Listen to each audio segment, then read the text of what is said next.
दो लेसन वो डिस्कस कर लेते, ठीक है। पूरा वीडियो मॉर्निंग स्लोट का था और ये जो थोड़ा सा क्लिप एड कर रही हूँ ना, ये इवनिंग स्लोट का है, ठीक है। आप तो कंटिन्यूस देख रहे हैं, मेरा ब्रेक हो गया बीच बीच में। वैसे मैं इस बात पे यकीन करती हूँ कि आप अगर कंटिन्यू देख रहे हैं तो मैं भी कंटिन्यू दूँ। परिस्थितियाँ कुछ ऊपर नीचे हो जाती है तो फिर है ना, जोड़ना पड़ता है, वीडियो को एड करना पड़ता है, एडिटिंग करनी होती है, ठीक है। तो कोई बात नहीं, शुरू करते हैं आज का सेशन। आज हम पढ़ेंगे, अब कंटिन्यू करेंगे लेसन नंबर 9 तो 10 को। तो व्यक्तियों के बारे में थोड़ा जान लिया था ना। अब हम दो लेसन में पढ़ेंगे, साहित्य और पर्यटन, ठीक है। तो लेसन नंबर 10 मिनट इनफ है ना। लेसन नंबर 9 साहित्य से जुड़ा हुआ है। साहित्य में हम क्या क्या कवर करते हैं? साहित्य में हम राजस्थानी साहित्य लेखन की जो विधियां होती है उसको पढ़ते हैं, राजस्थानी साहित्य को पढ़ते हैं। राजस्थानी साहित्य के कालक्रम को 4 हिस्सों में बांटा जा सकता है और बस ये इतना हम यहाँ कवर करते हैं, ठीक है। तो राजस्थानी हाँ, साहित्य और बोलियां, साहित्य व बोलियां, ठीक है। तो राजस्थानी साहित्य ही पढ़ते हैं पर एक हिस्से में। तो फिर हम राजस्थानी साहित्य लिखने की जो शैलियां हैं, राजस्थानी साहित्य लेखन की शैलियां है, और उसके बाद कुछ प्रमुख रचनाएं, फिर बोलियां, ये सारा सेगमेंट अपन यहाँ कवर करते हैं। राजस्थानी साहित्य में हम भक्ति साहित्य है, रीतिकालीन भक्ति काल है, रीतिकाल है, मध्यकाल है, आधुनिक काल है, इस तरीके से कुछ 4 हिस्से होते हैं राजस्थानी साहित्य के। तो भक्ति काल में कौन कौन सा साहित्य लिखा गया, रीतिकाल में कौन सा लिखा गया, आधुनिक काल में कौन सा लिखा गया, प्राचीन काल, है ना। इस तरीके से 4 हिस्से, एक भक्ति काल, एक रीतिकाल, एक आधुनिक काल, एक कोई प्राचीन काल, अपन एक और कोई है ना। तो मोटा मोटी 4 हिस्से हैं। तो हर एक पोर्शन में किस किस ने रचनाएं लिखी ये हमको जानना होगा। भक्ति काल में कौन, मीरा वगैरह है ना, दादू दयाल, ये सारे भक्त कवि और कवियत्रियां। और रीति काल में जैसे बिहारी हो गए, घनानंद हो गए, जो रीति पे लिखते हैं, रीति मतलब श्रृंगारिकता पे लिखते हैं, जैसे नायिका के ऊपर, इस तरीके से। और इसके बाद आधुनिक काल, जो कवि बाकीदास हो गए, सूरजमल हो गए, है ना। और प्राचीन काल शायद एक और कोई अन्य नाम है ना। बाकी राजस्थानी साहित्य की शैलियां कौन सी, कितने मतलब किन वे में, किन तरीकों में राजस्थानी साहित्य को लिखते हैं। तो वचनिका है, दवादे थे, वात है, विगत है, रासो है ना, सिलोका है।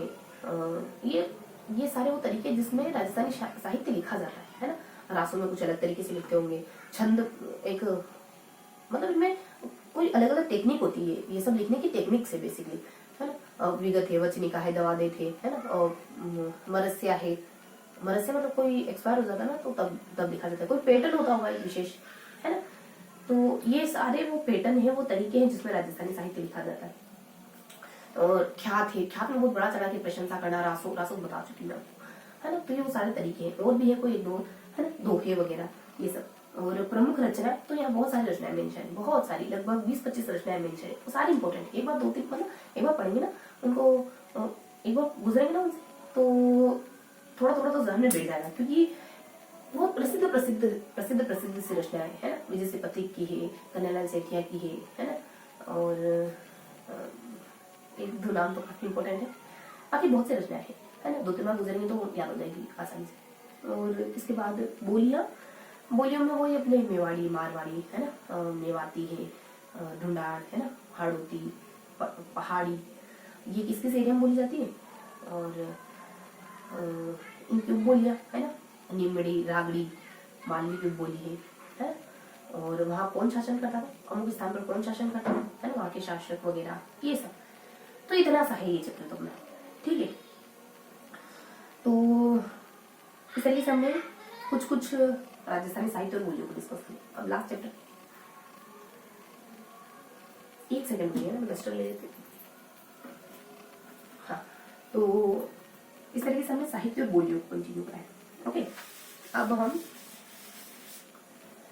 10वां चैप्टर जो कि पर्यटन से जुड़ा हुआ है, पर्यटन में हम क्या देखेंगे। पर्यटन में वही हर एक जिले में कौन कौन से पर्यटन स्थल है। अब पुष्कर है, सावित्री और दौलत बाग, अढ़ाई दिन का झोपड़ा, सारे तो नहीं लिख पाऊंगी मैं, लेकिन हाँ कुछ कुछ। अढ़ाई दिन का झोपड़ा, उदयपुर में फतह फतह सागर, सास बहू मंदिर, सास बहू, अभेड़ा, अभेड़ा नागौर में, कोटा में एक्चुअली, लाडनू नागौर में,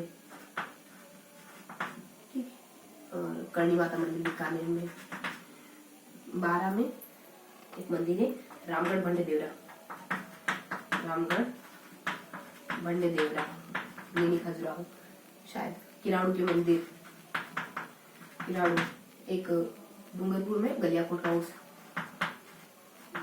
गलियाकोट, बांसवाड़ा में माही, माही बांध भी और एक त्रिपुरा सुंदरी भी है, और बूंदी में चांदबाड़ी, और धौलपुर में बच्चू कुंड, बच्चू कुंड है, और अजमेर में तो बताइए, अलवर में भरतृहरि मंदिर है ना, और भरतपुर में केला देव है ना, और गंगा मंदिर, जयपुर में वही अपने जय आमेर का किला, जंतर मंतर है ना, नाहरगढ़ म्यूजियम, गंगा जी का मंदिर, ये सारी चीजें। और एक जैसलमेर में लोहगढ़ किला है ना, और अपने प्रतापगढ़ में सीता माता, हालांकि यहाँ की नहीं बता रही ऐसी। और राजसमंद में तो हल्दी घाटी, हल्दी घाटी ठीक। और जालोर में एक वो कोई दरगाह है जालोर में कोई, और एक अमीर खुसरो वो एक किला है, किले जिसको अलाउद्दीन खिलजी, कानरदेव चौहान और अलाउद्दीन खिलजी है ना, किला शायद जालोर का किला, हाँ जालोर का किला। थोड़ा और ऊपर जाए राजस्थान में तो पानी में 84, वो जो मंदिर है जो 1444 1444 पाली का कोई मंदिर है ना, 1444 खम्भों वाला। इसके अलावा अलवर भरतपुर धौलपुर है ना, धौलपुर में बता दिया, अलवर भरतपुर, करौली, करौली में करणी माता है ना, हनुमानगढ़ में बुद्धा जोहड़, बुद्धा जोहड़, और एक हनुमानगढ़ में एक सीमा भी हिंदू मलकोट करके, एक सीमा है ना, सीमा रेखा हिंदू मलकोट। इसके अलावा चूरू में ताल छापर चूरू, ताल छापर, उसके बाद चूरू झुंझुनू सीकर, यहाँ शेखावटी एरिया हेडिंग डाल के कुछ प्रमुख पर्यटन स्थल बने, जैसे एक हवेलियाँ, किसकी हवेली, नवलगढ़ हवेली, नवलगढ़ ठीक। और झुंझुनू का हवा में खेतड़ी को हवा में कहते हैं झुंझुनू, शेखावटी का खेतड़ी है। और एक श्रद्धानाथ जी का आश्रम है, श्रद्धानाथ जी का आश्रम है, ताल छापर जो मैं आपको बताइए। बाकी देखो गंगानगर, हनुमानगढ़, बीकानेर, जैसलमेर, बाड़मेर है ना, जालोर है, सिरोही, सिरोही माउंट आबू, माउंट आबू है ना, और गांधी घाट और ये भी है ना, और नीचे बांसवाड़ा है, प्रतापगढ़ है, चित्तौड़ है, चित्तौड़ में नहीं होता है, चित्तौड़ में चित्तौड़ का किला तो है ही,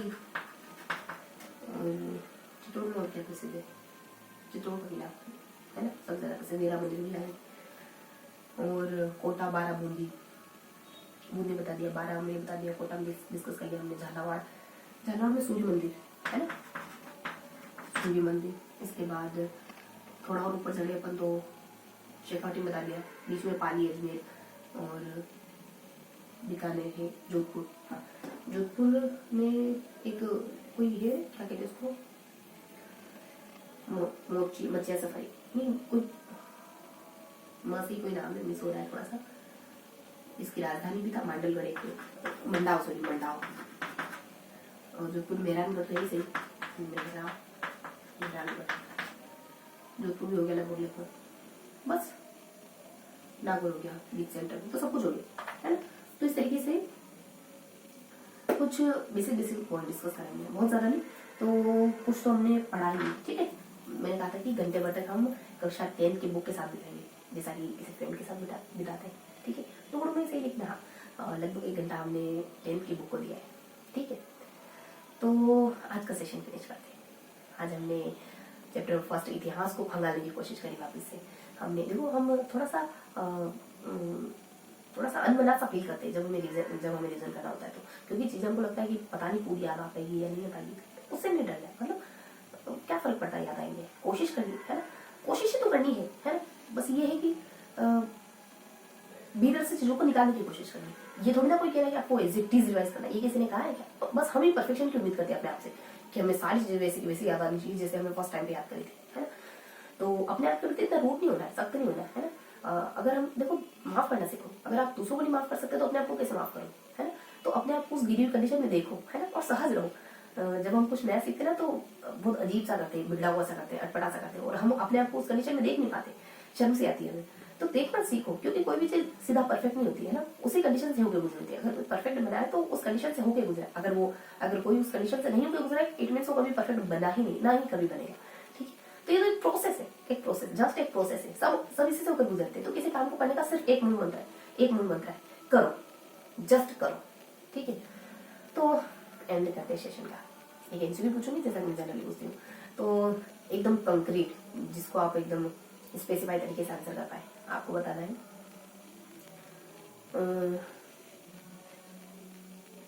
मल्लिनाथ जी का जन्म कब है और इनके बारे में, ठीक है, आप कमेंट बॉक्स में बताइए। ठीक है, मिलते हैं ऐसे किसी अगले सेशन में। तब तक हंसते मुस्कुराते रहिए, दिल से प्यार करते रहिए। जय हिंद।